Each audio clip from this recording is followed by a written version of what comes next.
welcome to the video, and we're going to be talking about policing by consent, the definition, which was provided apparently by Robert Peel, who provided 9 principles of policing, although here on the government website they argue that it was probably coming from the first commissioners of police and of the Metro Police, which was Charles Rowan and Richard Mayne. The principles which were set out in the general instructions were issued to every new police officer from 1829 were: number 1, to prevent crime and disorder as an alternative to their repression by military force and the severity of legal punishment.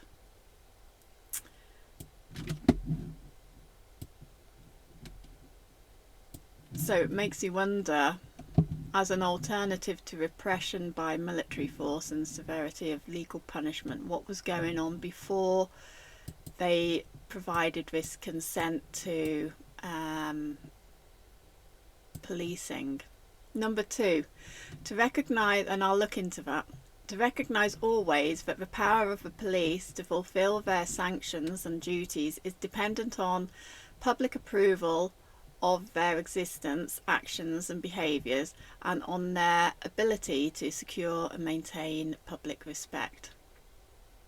So they have to ensure that they've got public approval and that their actions and behaviour maintain that public approval and respect. Number 3, to recognise always that to secure and maintain the respect and approval of the public means also the securing of the willing cooperation of the public in the task of securing observance of laws. So I guess with that you could sort of assume that the willing cooperation of the public, so the public need to report crimes or suspects to the police so that the police can deal with it. So they have to be the turn-to people.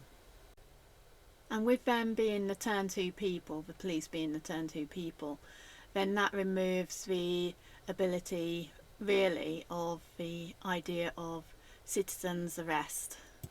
To recognise, number 4, to recognise always that the extent to which the cooperation of the public can be secured diminishes proportionately the necessity of the use of physical force and the compulsion for achieving police objectives. So again, it is the need of the public.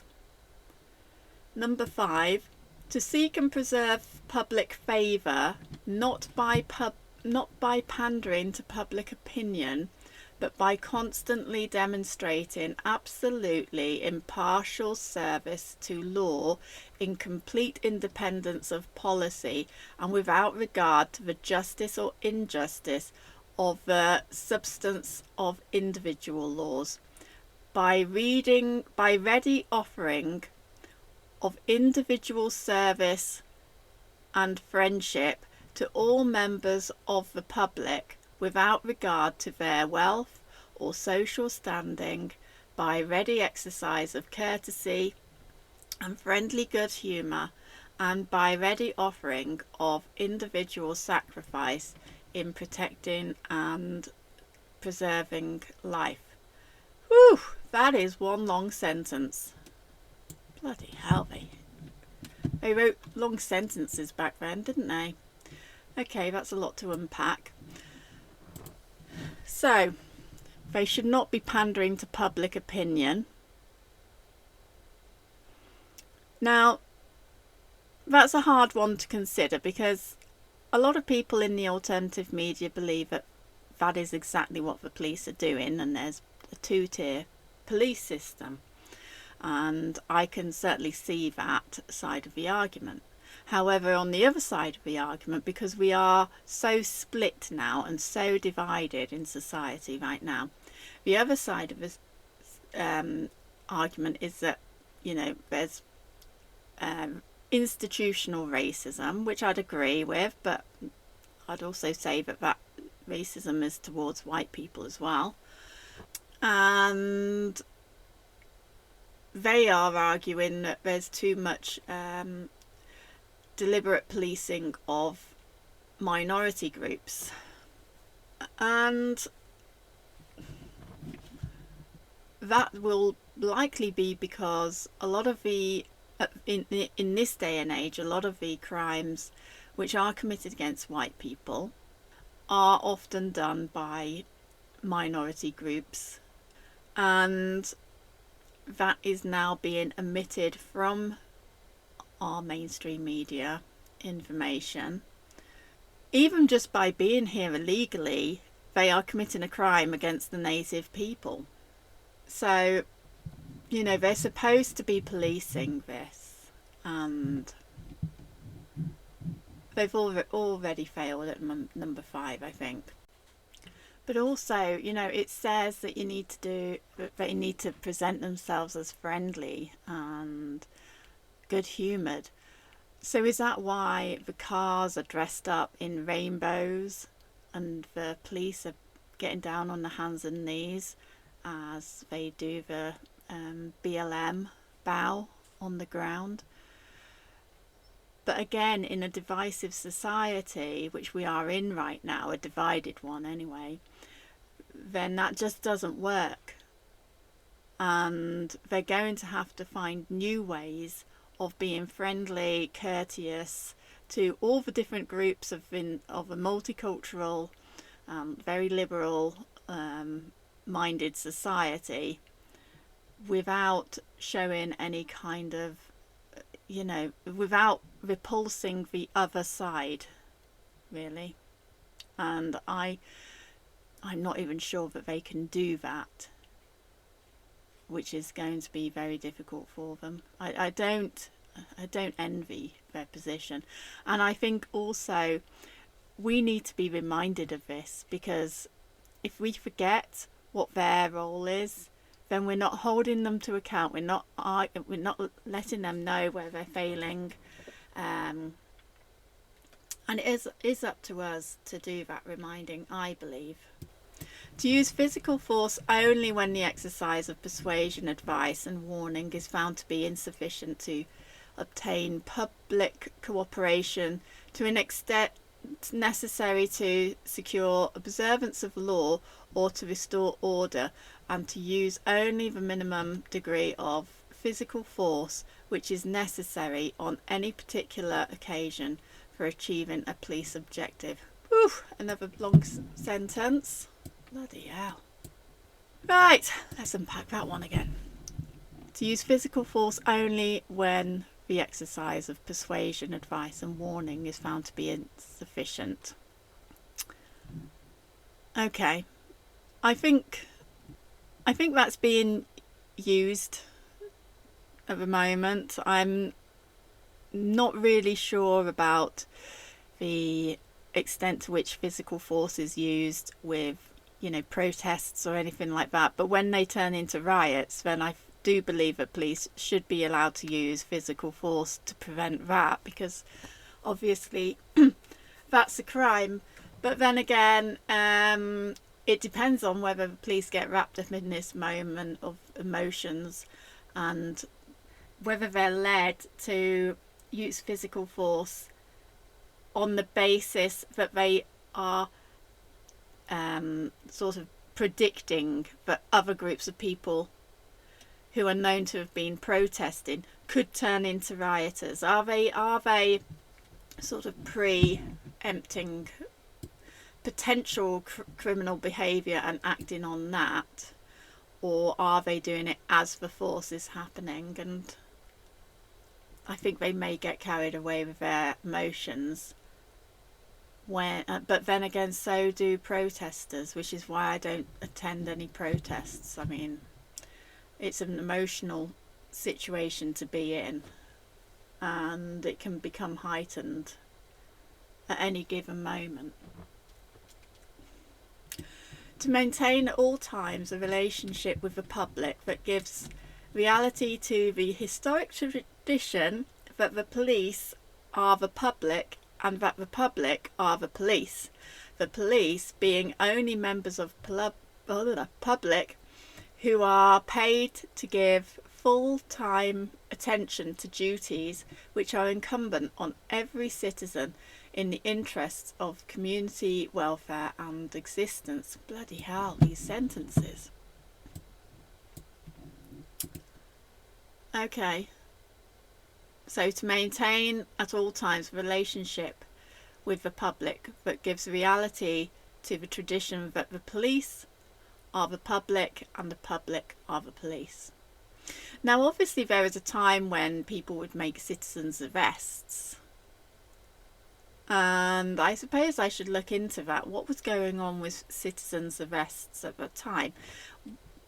Obviously the citizens were taking the law into their own hands, and I suspect that the police were created to prevent that, and that would have been in 1829, that period of time, that kind of thing. So after a quick check, there were changes, and they were significant at that time, and that was lunatic asylums, and they were large hospitals, privatised hospitals, where they threw their the people who they claimed were mad. And previously they had been a community problem which only the parishes dealt with, but they'd become this industrialised situation, which is something that you see a lot with the 1800s. Everything started becoming privatised and industrialised, rather than it being about the parishes dealing with their own situations. So that will, an institutionalised, privatised madness hospital would certainly bring about the police as well, so that people conducted themselves better.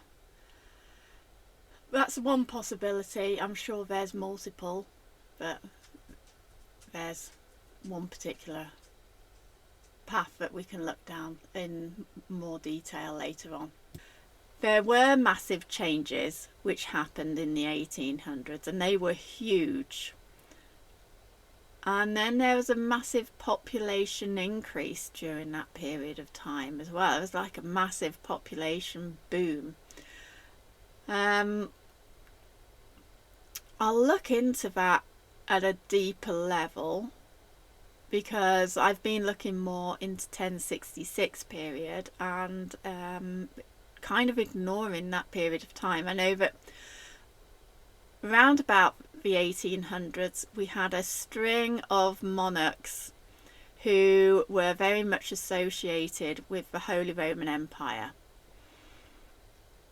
So I also know that the Catholic Church imposed itself within that, because that would have been like a Protestant period, a Protestant geographical location, very much against the Roman Catholic Church. And then the Roman Catholic Church paid the Teutonic Knights. They gave them funding, so then that would have meant that the Teutonic Knights became Catholic. And the Khazarian Empire, prior to that, round about the 900s and the 1000s, found their way into the Catholic Church, the Roman Catholic Church. And the Khazarian Empire was predominantly Jewish, but it had Islam. It was multicultural basically, but it was led by Jewish people, and then the white Jewish people sort of were the hierarchy of that society. So I'll look into what was going on around about the 1829 period within regards to the law. To recognise always the need for strict adherence to police executive functions, and to refrain from even seeming to usurp the powers of a judiciary of avenging individuals or the state, and of authoritatively judging guilt and punishing the guilty. Well, you see, we've got these laws written into our system now with regards to speech. So they are literally following the laws, but the laws are overreaching. And we'll look into when statute law came into Britain as well, which will take us back to 1066. To recognise always that the test of police efficiency is the absence of crime and disorder, and not the visible evidence of police action in dealing with them.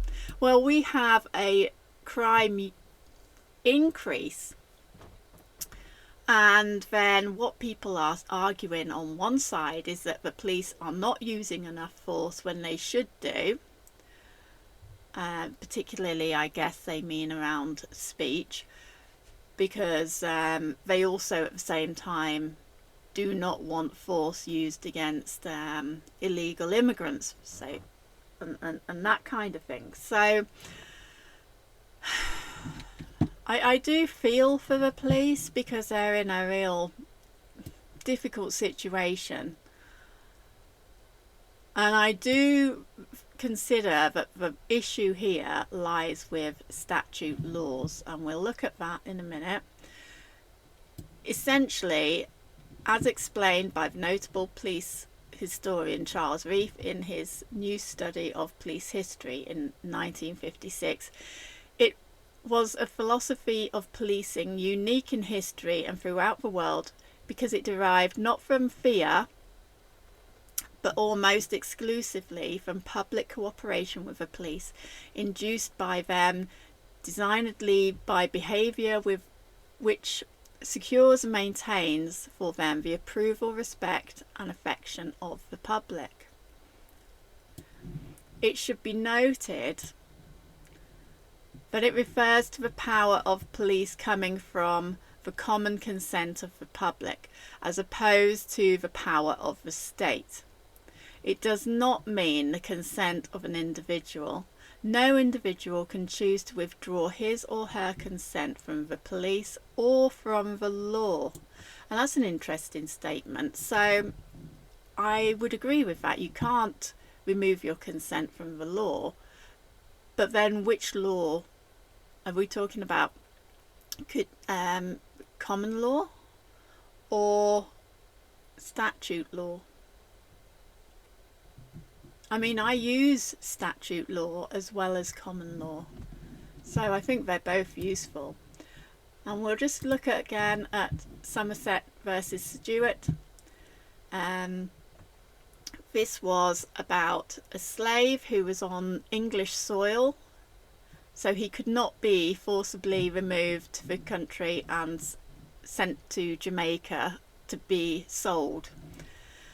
And it was Lord Mansfield decided that the state of slavery is of such a nature that it is incapable of being introduced on any reasons, moral or political, but only by positive law. Which also suggests that law is not, or statute law is not moral, which preserves its force long after the reasons, occasions and times itself from whence it was created is erased from memory. So statute law is long-standing law, and it does not necessarily, or it can be manipulated to mean have a very different definition in the present day to what it actually meant back then in those days. And all of this interpretation of language is why we are probably struggling like we are, and sort of falling apart into different groups of people, because even with religion, when it's written down, it takes on this authoritative role, and then people are trying to interpret what it means. They're trying to interpret it in today's society, in the present time. And you've got to also, and then they're saying, well, it was written up and it was done in this period of time and spoken in like 2,000 years ago, but it was written up in this year. So there's all these different interpretations sort of manifesting in these written pieces. And so it becomes very complicated and complex to try and uncode what's been written down. It is so odious that nothing can be suffered to support it but positive law. And that, to me, suggests that Lord Mansfield really disliked positive or statute law. So we'll look at English law and we'll look at the history of it. I'll ignore the rest of it. But the history is quite interesting, because here's what it says about the common law, which I thought was interesting. Common law is a term with historical origins in the legal system of England. It denotes, in the first place, the Anglo-Norman legal system that superseded and replaced Saxon law. So we'll have a look in Saxon law, because I haven't actually looked at it. I didn't realise they had their own legal system. We'll have a look into that. But common law. This is only one professor, so, you know, I'm surprised it's got its own little feature, but I suppose they have to do this for the diversity, equality and inclusive thing, maybe, I don't know. But this professor, John Makdisi, he argues that it came from Islamic origins round about 1166, and he argued that these institutions were transmitted to England by the Normans, and I always consider Normans are a rebirth of like the Roman Empire, especially with the Khazarians entering into the Roman Catholic Church, and then the Roman Catholic Church gave authority for the Norman invasion of England, and I believe that England had become a safe space for, and along with Germany, for Protestants who lived there, and then it was sort of overtaken again by the Catholic Church. So it's interesting that it came from the Normans around about 1166, which has Islamic origins, because that really does sort of add a bit more evidence that the Khazarian Empire entered through the Norman invasion and the Catholic Church. So Anglo-Saxon law was a legal system of Anglo-Saxon England until the 1066.